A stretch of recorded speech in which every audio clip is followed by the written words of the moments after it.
Gracias por su fiel sintonía en todo el territorio nacional. Les saludamos con mucho gusto a Minta Ramírez y Maribel Montenegro. Minta, buenas tardes. Muy buenas tardes, Maribel. Más que preparadas para iniciar con los sucesos más relevantes a nivel nacional e internacional en esta edición. Comenzamos. Representantes de la Comisión Permanente de Derechos Humanos han hecho una denuncia que consiste en la detención ilegal y amenazas a testigos que participarían en el juicio de los promotores de ese organismo. Comenzamos con el reporte que nos brinda Valesca Rivera.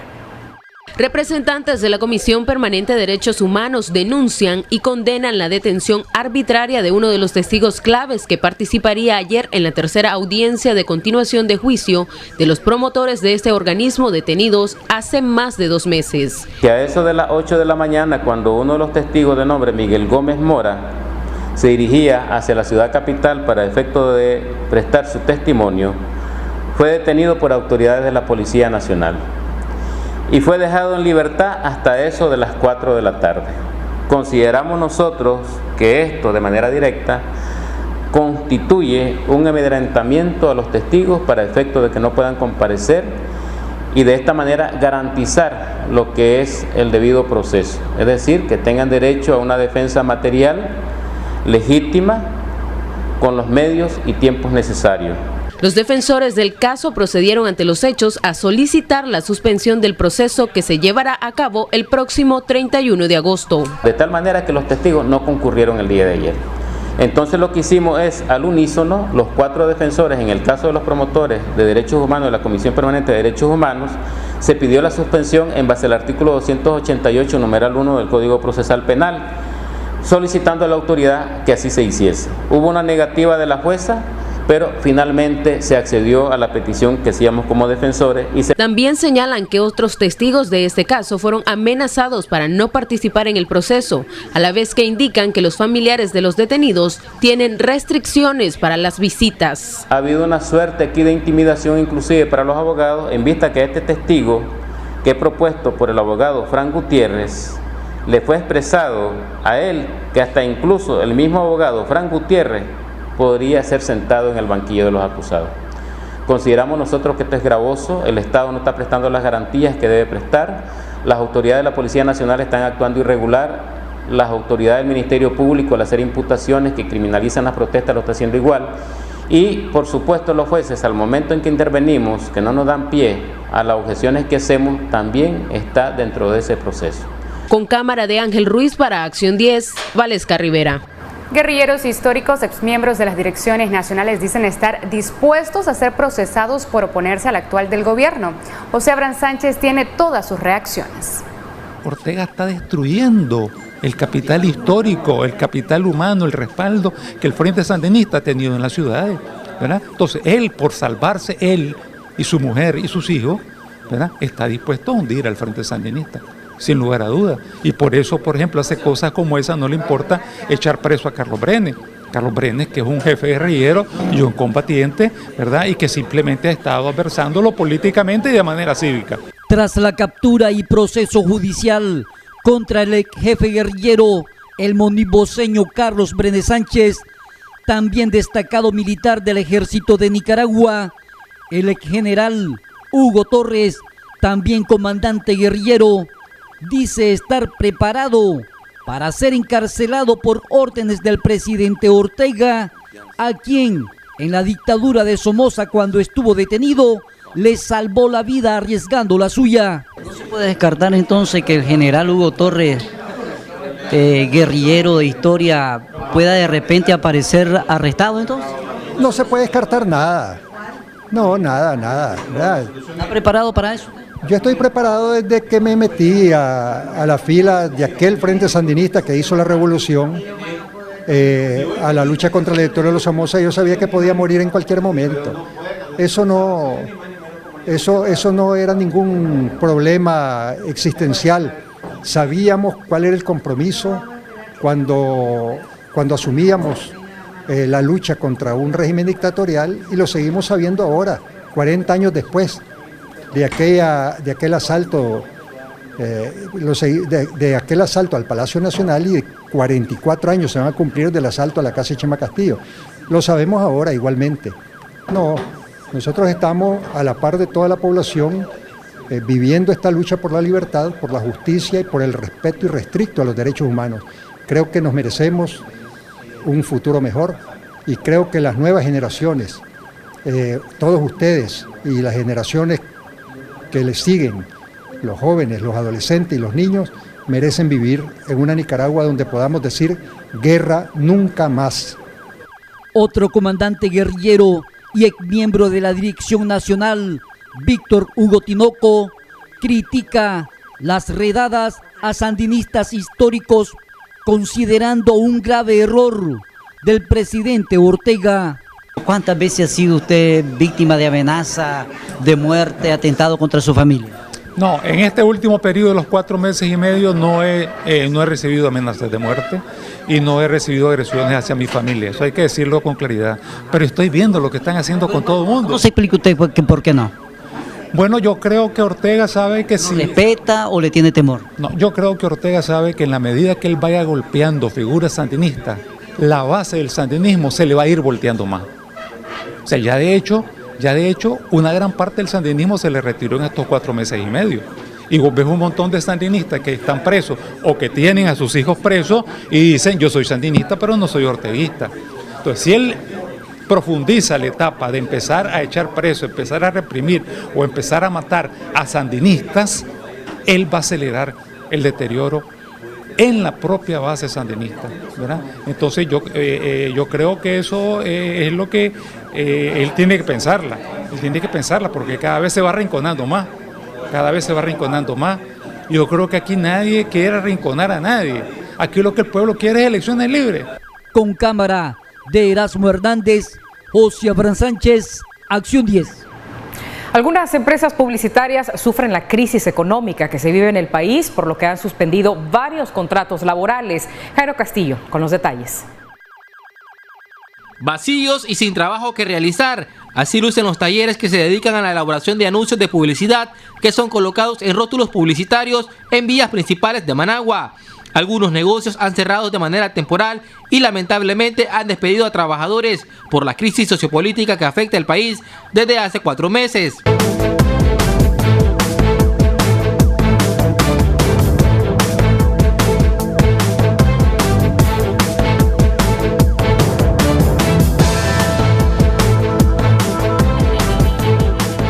Pese a que el presidente de Nicaragua, Daniel Ortega, anunció que el país ha regresado a la normalidad, es evidente observar que los megarótulos permanecen con espacios de disponibilidad. Esto obedece a 2 puntos importantes de acuerdo a economistas consultados, que las empresas no tienen mucho presupuesto para colocar anuncios de publicidad y segundo, por el cierre de negocios. Esta es la segunda noticia que este medio de comunicación realiza sobre la falta de publicidad en los rótulos y puentes peatonales. Hay que destacar que ningún dueño de estas empresas quisieron brindar su opinión sobre la crisis económica por temor a represalia. Con imágenes de Ronald Reyes en Acción 10, Jairo Castillo. Ahora les presentamos un bloque de noticias departamentales a cargo de nuestros corresponsales. Muy preocupadas se encuentran las diferentes personas de Madrid, en especial el organismo de la Red de Mujeres de Somoto, debido a la ola de violencia en las que sujetos han golpeado a las féminas e intentado asesinar, como el caso de la adolescente de San Lucas, igual a otra que su cónyuge le propinó varias puñaladas en su cuerpo, delitos que las autoridades policiales han investigado y enviado a los involucrados a los juzgados de esa zona.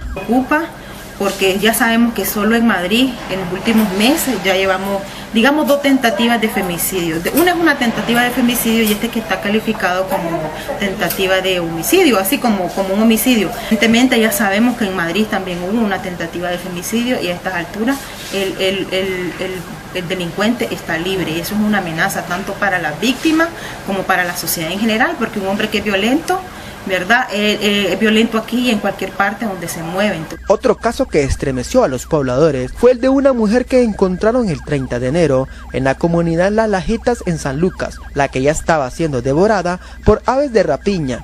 todavía no se ha dado con el paradero del o los sujetos que le privaron la vida. A pesar que todos estos casos quedan en total impunidad, el caso de Anielka en el Encino, que fue encontrado muchos meses después, ¿verdad?, su cuerpo. Y es triste saber que no va a haber justicia para estas mujeres, que lo único que nosotros nos queda es autoprotegernos. Yo siempre les digo a las mujeres, nosotros tenemos muchas herramientas a nivel personal para podernos defender. La adolescente del caso de San Lucas ya se encuentra fuera de peligro, mientras que el agresor de la joven de Somoto, que recibió 7 puñaladas en su cuerpo, anda prófugo de la justicia. Los habitantes de la comarca El Volcán, ubicada en San Lucas, han quedado con mucho temor después en que se diera la situación de la adolescente que fue violada y macheteada por parte de un sujeto. Los ciudadanos piden más presencia policial por la zona. Sí, mire, hemos quedado temorosos porque este sujeto que ha sucedido, ¿verdad?, no ha sido solo esto, han habido cortados. ¿Presencia policial piden ustedes? Claro, sí, porque la policía se hace presencia solamente cuando están en su suceso de heridos. Necesitamos la policía que esté aquí, porque hay bastantes sucesos, que hay unos que se pincallan, hay otros que se hieren en esos campos, son montones de vaguitos en esos campos. Entonces, de allí, nosotros necesitamos que haya respaldo de la autoridad aquí en la comunidad del Volcán. Los pobladores indicaron que los incidentes se dan los fines de semana y la mayoría por la tarde, como también por las noches, debido a que las personas andan bajo los efectos de sustancias alucinógenas. Después bastante de chavalos que les gusta la marihuana, andar emborrachados, haciendo tantas cosas, y entonces, ¿verdad?, para mi persona, ¿verdad?, ¿hay inseguridad en el sector en horas de la noche para salir? Sí, claro que sí, hay inseguridad. ¿Sienten temor ustedes salir ahora en la tarde? Sentimos temor, claro que sentimos temor, porque en primer lugar yo llevo mis niñas que están chiquitas, que van para arriba, y yo quiero, ¿verdad?, que no se vuelva a suceder este suceso que sucedió, porque yo como madre que soy, ¿verdad?, no estoy de acuerdo y tampoco no voy a permitir andar saliendo de noche, ni dejar de que mis hijos anden a horas de la tarde. Los denunciantes también piden que le caiga todo el peso de la ley para el sujeto que es acusado por el presunto delito de violación y tentativa de homicidio en contra de la menor, hechos que se dieron en la comunidad mencionada. En Madrid les informó Haga del Rivera Cornejo. Bien, tenemos un servicio social. Doña Marbelí del Socorro le hace un llamado a su hija Adriana Lisset Blandón, quien se encuentra desaparecida junto a su nieto desde hace más de 5 meses. Pide se comunique con ella lo antes posible a los números telefónicos 76-84-87-55 o bien al 86-35-69-25. Gracias por continuar con nosotros. Representantes de las Naciones Unidas presentan informes sobre las investigaciones realizadas en Nicaragua desde el 18 de abril al 18 de agosto. En él condenan la represión del gobierno contra manifestantes. Claudia Rivas nos brinda mayores detalles desde Control de Estudio. Adelante, Claudia, buenas tardes, te escuchamos. Buenas tardes, Maribel. Buenas tardes, amigas y amigos televidentes. El informe denominado Violación de Derechos Humanos y Abusos en el contexto de las protestas en Nicaragua, ya lo refería, abarca del 18 de abril al 18 de agosto. Estuvo a cargo del señor Guillermo Fernández Maldonado. Él es coordinador de la misión en Nicaragua para América Central del Alto Comisionado de la Organización de las Naciones Unidas.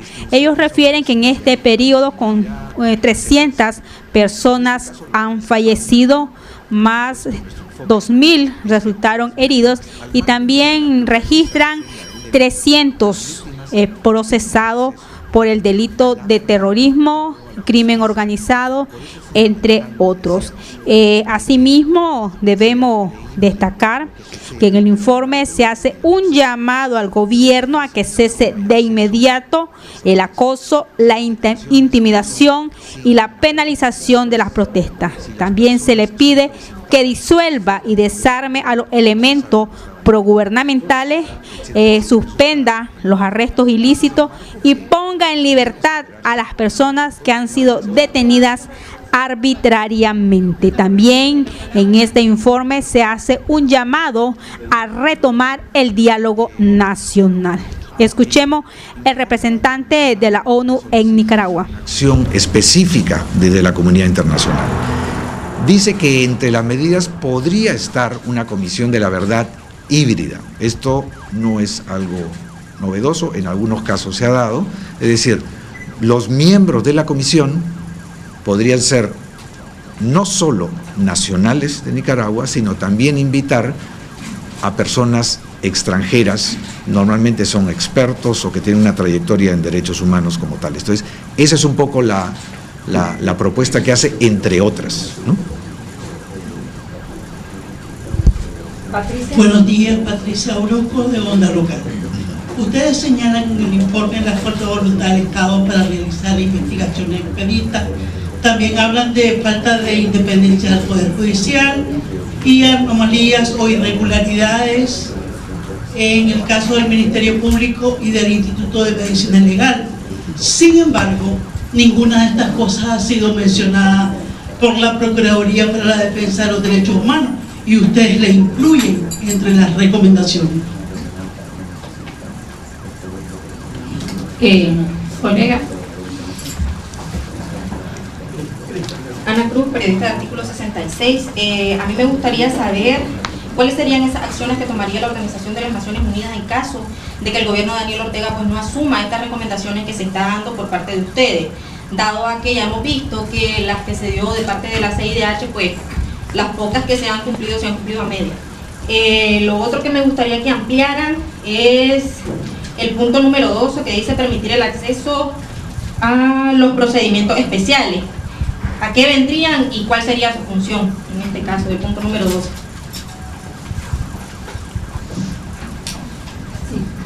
Buenos días, Cristian Jiménez de Canal 12. En este documento dice del uso desproporcionado de la fuerza. Esto que ha pasado a los golpes a la población ha desencadenado que la población cuando salga a las calles diga, grite que quieren elecciones adelantadas. Un proceso electoral adelantado podría de alguna manera no terminar completamente con la violación de derechos humanos en Nicaragua, pero podría ser algo bueno, que la población quizás termine, que el presidente termine aceptando el proceso electoral y la violación de derechos humanos, de alguna manera esa ola repetitiva de violencia pueda culminar.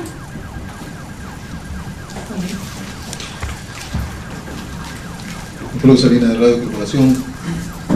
¿Cuál es el paso siguiente que se tiene que dar en función desde las Naciones Unidas? Si es posible la convocatoria del Consejo de Seguridad.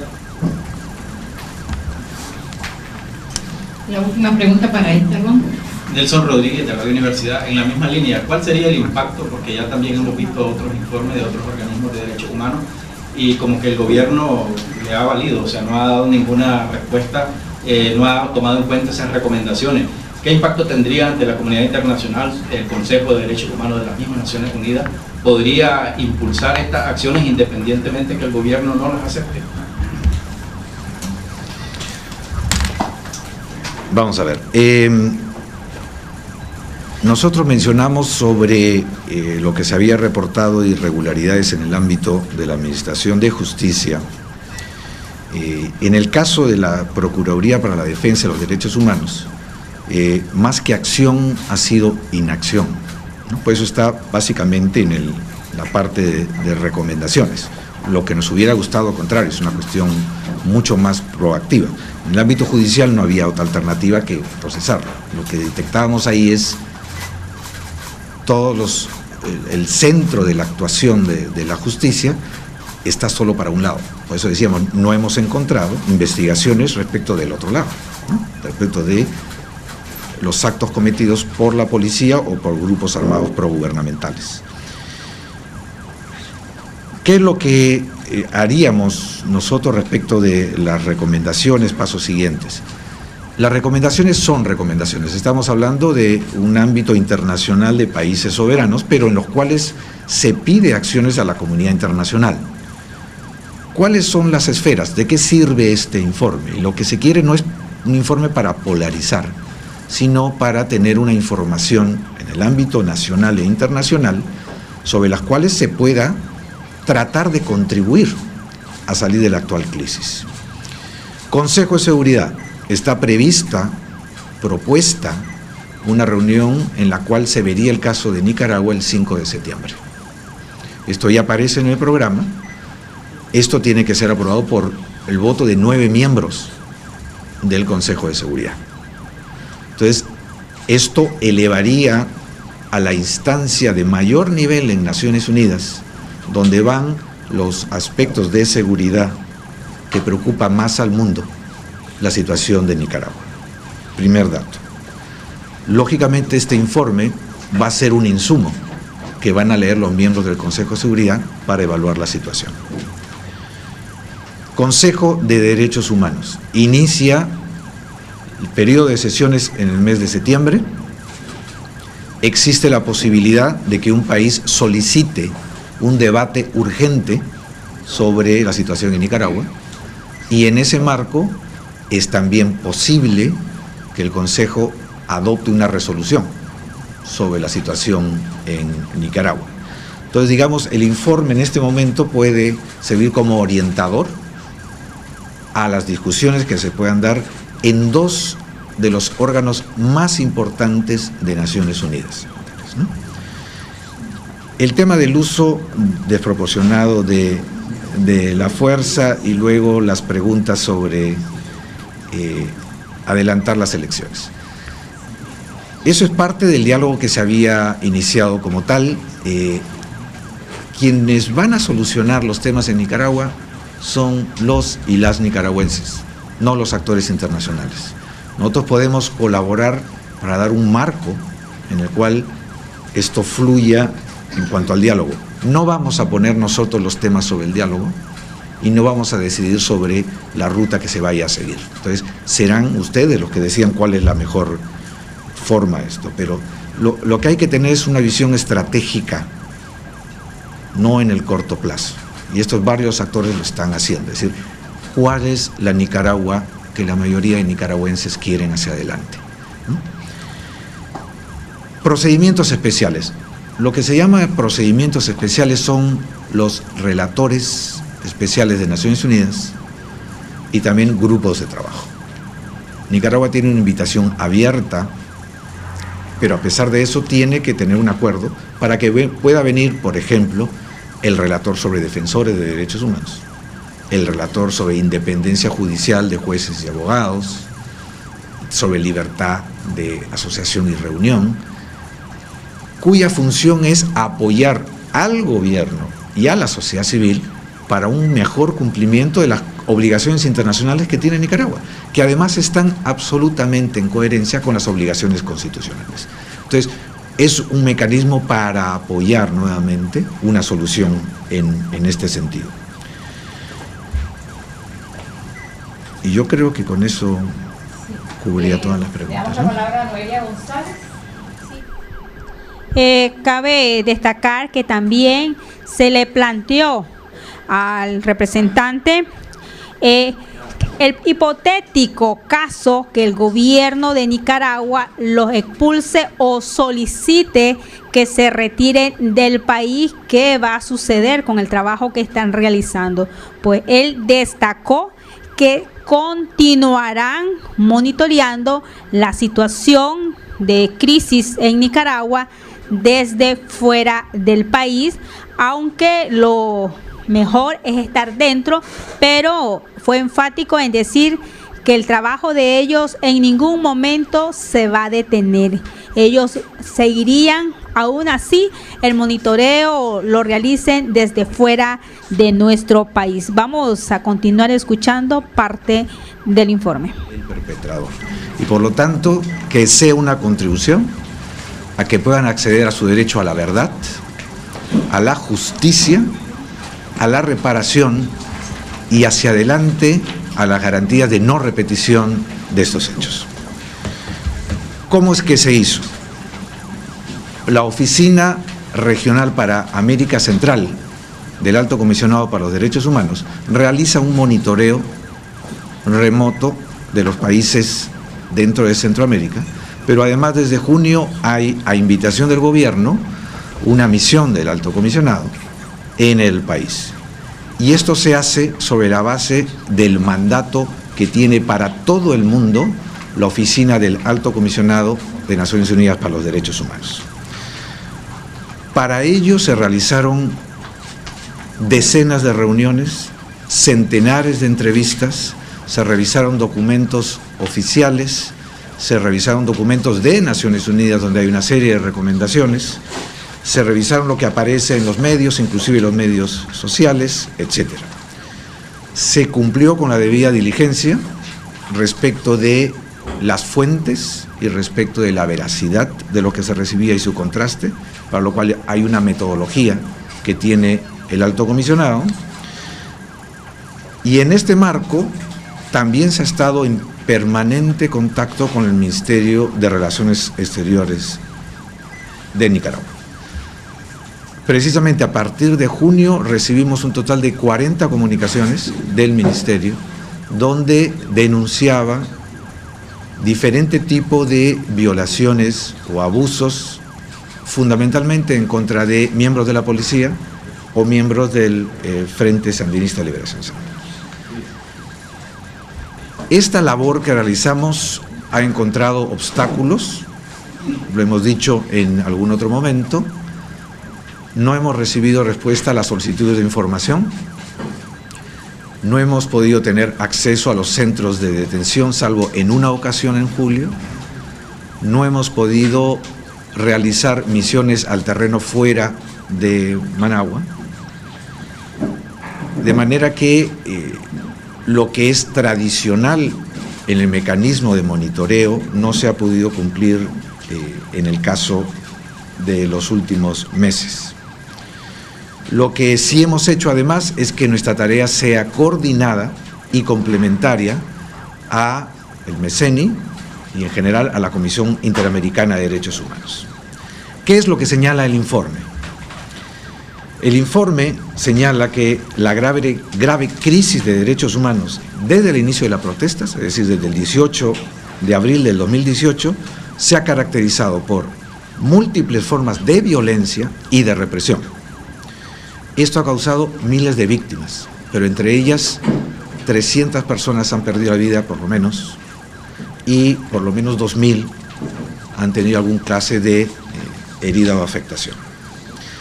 El 5 de julio ya el Alto Comisionado declaró que la represión y la violencia son el producto de la erosión sistemática de los derechos humanos a lo largo de los años y que han puesto en evidencia la fragilidad general de las instituciones y el Estado de Derecho en el país.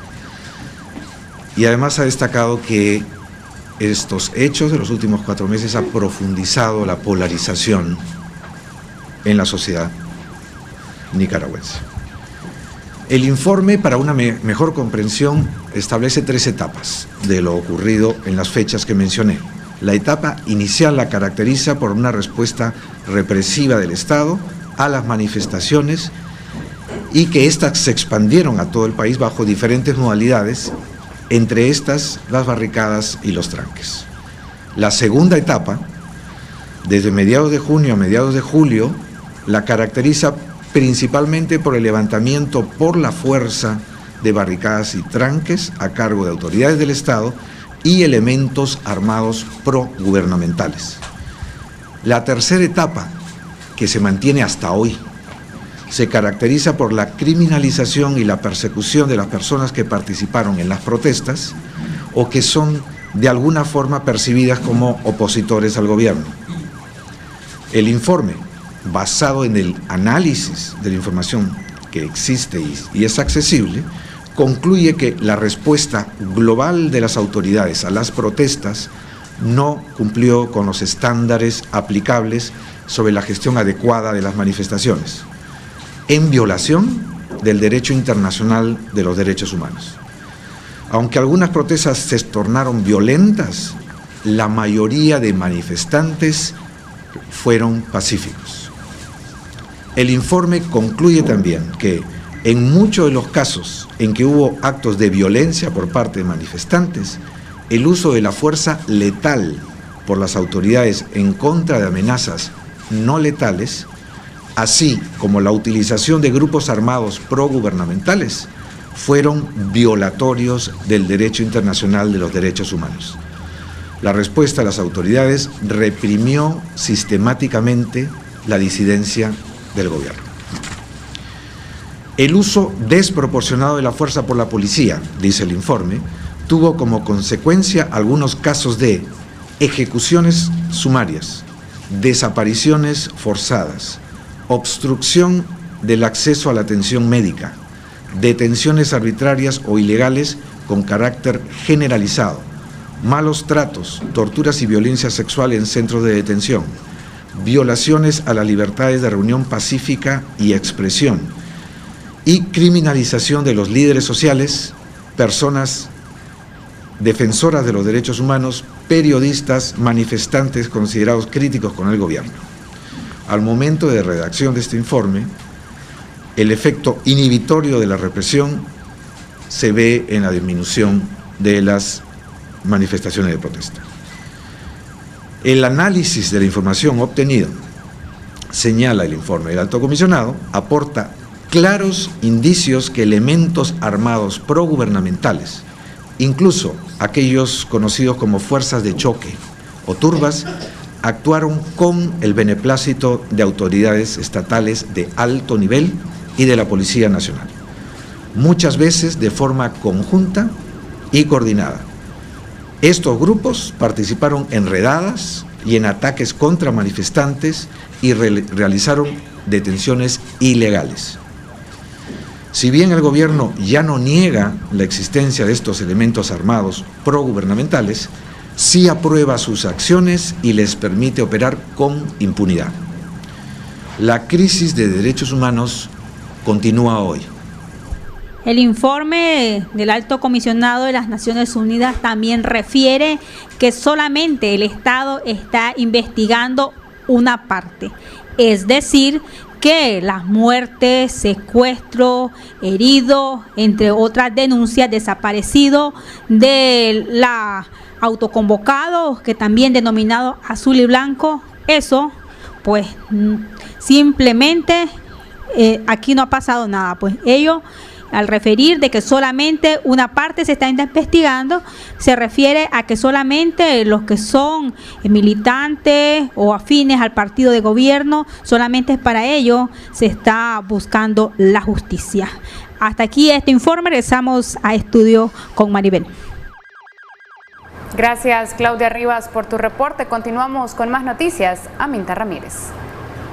Gracias, Maribel. Y la Comisión Interamericana de Derechos Humanos, siempre en este ámbito, y el Mecanismo Especial de Seguimiento respaldan el informe de las Naciones Unidas sobre las violaciones a los derechos humanos y abusos en el contexto de las protestas en el país. Veamos.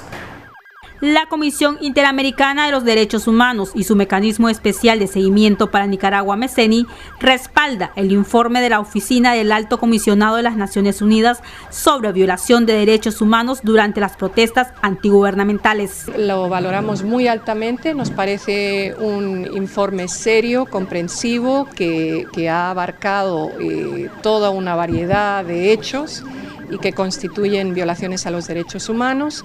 Nos consta que ha sido un trabajo muy serio y de mucho tiempo, porque en muchas de las actividades hemos compartido espacio con el ACNUD y pensamos que las recomendaciones que hacen son importantes y que es fundamental que se escuchen desde los estamentos oficiales.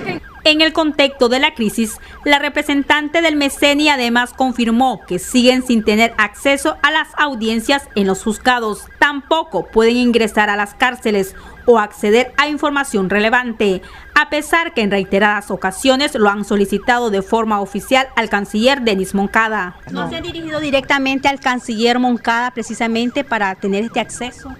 Todas las notas diplomáticas que nosotros hacemos van dirigidas a el Ministerio de Relaciones Exteriores. Y le solicitaban al gobierno que necesitaban una lista de detenidos. Sí. ¿Se les ha facilitado esa lista de detenidos? No, hasta el momento no. Es una solicitud que hacemos con cierta regularidad. La lista de detenidos, el estado de salud de las personas, su situación jurídica y también visitas generales, ¿no? Tanto al Chipote como a la Modelo como a la Esperanza. Son solicitudes que hacemos por escrito con regularidad porque nos parece fundamental. También con mucha regularidad pedimos listas oficiales de fallecidos, pedimos hablar con los estamentos judiciales, con Instituto de Medicina Legal, con la dirección de la policía, puesto que en un momento sí que se nos otorgaron una serie de puntos focales con los que podríamos trabajar de una manera más operativa.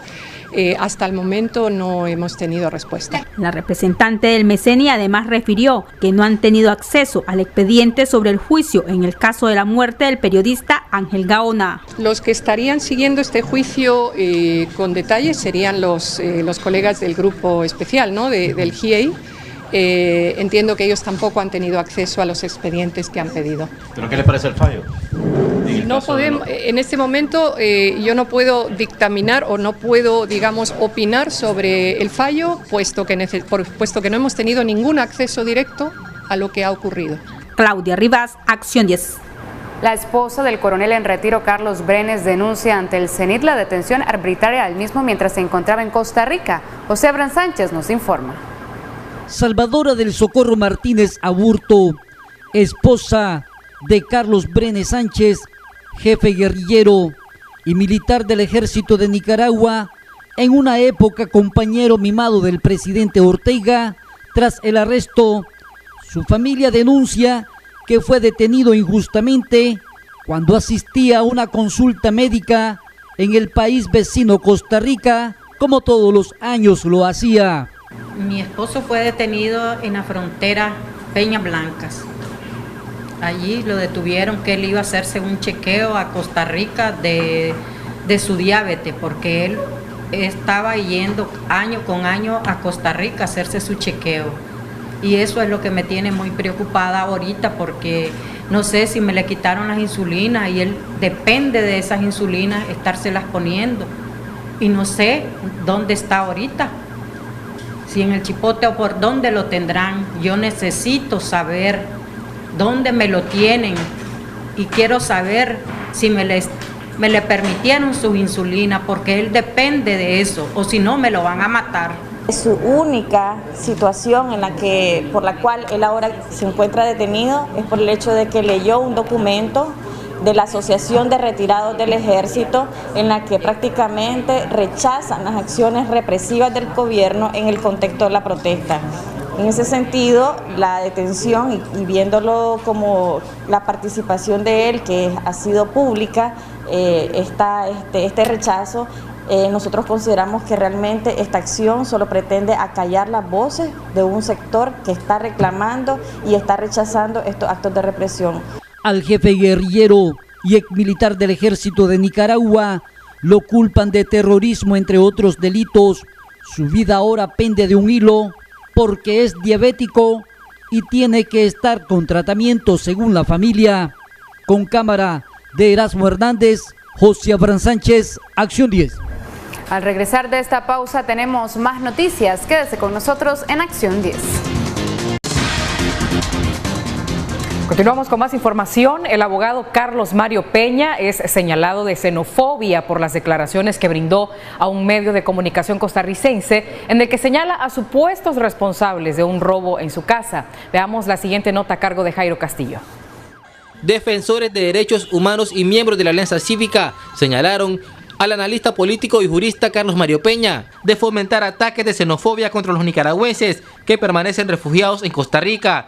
Esto en alusión a una denuncia que interpuso a un medio de comunicación tico en la que responsabiliza a varios compatriotas de participar en el robo y saqueo de su casa el pasado 7 de junio en el departamento de Masaya. Hay personas que quieren escudar los delitos que han cometido y cobijarse bajo el concepto de xenofobia. En ningún instante mi familia y yo hemos promovido la xenofobia. Simplemente queremos que se haga justicia después de haber sido víctima de un atentado criminal, de un robo, de un saqueo, de una violación de domicilio, de haber sido rafagueados con armas de guerra y que estas personas alegremente andan en las calles de Masaya. Otros se fueron a refugiar a Costa Rica después que fueron reconocidos por las cámaras de vigilancia electrónica y que en los próximos días vamos a dar a publicidad los rostros sin la capucha, con la capucha de todos esos criminales que entraron a la casa a querernos asesinar y que nos despojaron de los bienes que tanto sacrificio nos costaron durante 18 años, comprarlo con el sudor de nuestra frente. De acuerdo al jurista, su intención con la denuncia era demandar justicia por su caso y no promover la xenofobia contra los nicas que están refugiados en el país vecino. Que quede claro que no ha sido xenofobia, porque la xenofobia está bien claro en el diccionario de la Real Academia Española, que es el odio extranjero. Y aquí estamos en Nicaragua y no estamos promoviendo el odio extranjero. El doctor Peña aseguró que las pérdidas económicas por el hecho acontecido superan los $50.000. En Acción 10, Jairo Castillo. Directora de Migración y Extranjería en Costa Rica desmiente que refugiados nicaragüenses estén en condiciones infrahumanas. Veamos los detalles con Pedro Hidalgo. Raquel Vargas, directora de Migración y Extranjería de Costa Rica, afirmó a algunos medios de prensa que el país vecino del sur no ha sobrepasado su capacidad debido a la llegada de nicaragüenses, quienes buscan refugio en dicha nación. Asimismo, afirmó que los nicaragüenses refugiados en el país no están viviendo en la intemperie, ya que, como ella declara, el Departamento de Migración de Costa Rica busca constatar siempre la veracidad de esos rumores. Dentro de estas declaraciones, Vargas contabiliza que han llegado al país más de 25.000 solicitantes de asilo. Además, dice que al país no lo tomó por sorpresa la masiva entrada de nicaragüenses a Costa Rica, ya que, según como ella afirma, el país ya era consciente de la coyuntura actual en Nicaragua. Por ello, contaba con planes listos para recibir a tantos migrantes. Para Acción 10, Pedro Hidalgo. Y el senador Marco Rubio en Estados Unidos expresó a través de sus redes sociales que es hora de imponer sanciones a los hijos de Daniel Ortega y otros funcionarios. Tenemos los detalles con María Esther Ordóñez. A través de su cuenta en Twitter, el senador estadounidense Marco Rubio afirmó este martes que es hora de imponer sanciones contra Laureano Ortega, Karen Santamaría, Rafael Ortega Murillo y Yadira Lid. En el tuit, el senador escribió además que se debería permitir que la familia Ortega sea demandada en los tribunales estadounidenses por violaciones de derechos humanos. Marco Rubio, junto a otros senadores, ha impulsado la aprobación de sanciones contra funcionarios del gobierno de Nicaragua. El pasado 24 de agosto, el senador fue uno de los 14 legisladores firmantes de una carta en la que solicitan al presidente de Estados Unidos, Donald Trump, investigar y designar sanciones por medio de la ley Global Magnitsky a 2 hijos del mandatario de Nicaragua y al presidente de la Asamblea Nacional, Gustavo Porras, así como a la ministra de Salud, Sonia Castro. En nuestro país ya se han sancionado con la ley Magnitsky a 4 personas, 3 de ellas en medio de la crisis que ha afectado a Nicaragua por más de 4 meses. María Esther Ordóñez, Acción 10. En otros temas, Cruz Roja de Jinotepe recibe equipos de monitoreo de orden natural para atender las emergencias que se presenten en ese departamento. Yeltsin Espinosa Reyes nos cuenta más. El donativo está valorado en $7,000 y lo realizó la Cruz Roja Canadiense para dotación de equipos tecnológicos especiales en actividades naturales de la institución de primera respuesta de Jinotepe. Sigan entrenándose, sigan conociendo los equipos, hagan buen uso de lo que hoy están recibiendo y traten de que dure durante muchos años. Pueden salvar vidas, pueden llegar a personas que están en total necesidad y los animo entonces para que se apropien y se adueñen de estos recursos que hoy estamos acá inaugurando y celebrando. El mobiliario también constituye el apoyo a la Cruz Roja, cuyas autoridades agradecieron el gesto que los compromete a seguir salvando vidas. Cumpliendo fielmente con nuestro principio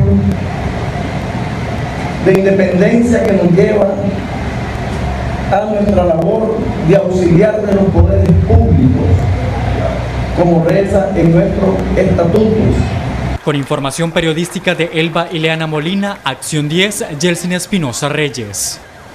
Gracias, Yeltsin, por tu información. Hay una persona desaparecida, se trata de Magali Carolina Nicaragua, originaria de Catarina, se encuentra desaparecida desde el pasado lunes. Su hermano Francisco Nicaragua le hace un llamado a nuestros amigos televidentes. Quien la haya visto, por favor, comunicarse a los números telefónicos 8119-4946 o bien llamar al 7754 1371. Nos vamos a publicidad, pero ya regresamos. Los que pretenden correr en dichos sufragios. José Abraham Sánchez nos informa. El Frente Amplio por la Democracia no se puede explicar cómo algunos partidos políticos aliados al gobierno de turno utilizan como pretexto el temor de perder su personería jurídica si no participan en las elecciones regionales convocadas por el Consejo Supremo Electoral, cuando la resistencia cívica ha puesto 400 muertos, casi 200 reos políticos, más de 1000 heridos y miles quienes ahora huyen del país. Lamentamos que sigan habiendo partidos políticos que antepongan sus personerías jurídicas o intereses particulares a la exigencia nacional de justicia y democracia. Consideramos esta convocatoria una burla cínica y un irrespeto total a los cientos de asesinados, heridos, desaparecidos, torturados y prisioneros políticos y a todo el pueblo de Nicaragua. Tanto nacional como internacionalmente. Está cosechando lo que él ha sembrado. Ha dejado de lado la negociación, el diálogo, el acuerdo, lograr la estabilidad que Nicaragua quiere y Nicaragua ansía. Y está volviendo a los caminos de la confrontación de los años 80, en una experiencia que para los nicaragüenses es negativa. No nos dejó nada positivo, más que muerte, cárcel, guerra, sin sabores. Nicaragua rechaza ese camino de Ortega. Ir a las elecciones para preservar una personería jurídica es una estrategia incorrecta, porque si el sistema cambia, tiene que haber participación de todos. Parafraseando lo que dijo Guterres, si el sistema cambia es porque hay un diálogo y porque no se queda nadie ni nada atrás. Y no quedar nadie ni nada atrás significa que aquí va a haber libertad de organización y vas a poder inscribir alianzas, partidos políticos y cualquier otro tipo de organización que puedan participar en elecciones. Entonces es un error para los partidos políticos que están yendo para defender una personería, porque esas personerías jurídicas no van a ser útiles dentro de una apertura al sistema que se dé por la presión nacional e internacional que se ha venido ejerciendo. Aseguran que sin diálogo nacional ni reformas en los poderes del Estado no pueden haber elecciones regionales. Con cámara de Erasmo Hernández, José Abraham Sánchez, Acción 10. Gracias, José Abraham. En temas económicos, pese a la falta de lluvia, los productores de Condega avisaron que estarán cosechando más de 15 quintales de frijoles por manzana. Julio Rivera nos brinda mayores detalles de esta buena noticia.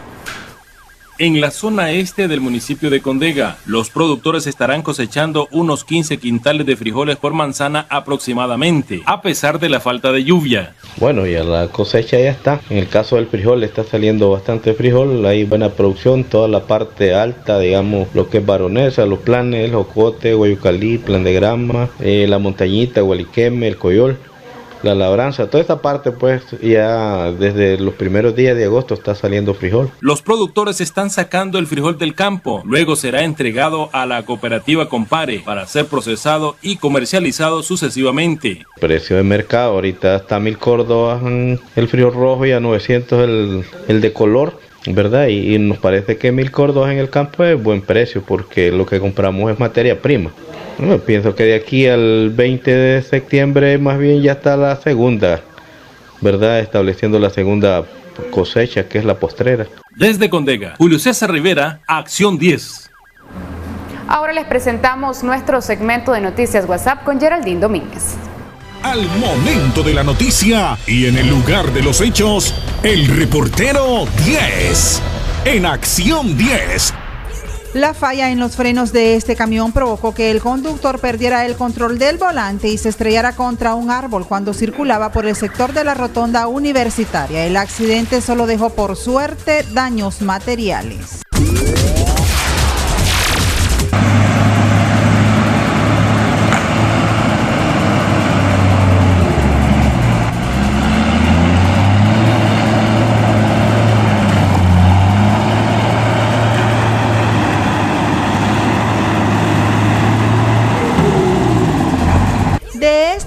día circulan los medios de transporte camino a Río Blanco hacia San Pedro del Norte. La temporada lluviosa provoca que se deterioren aún más.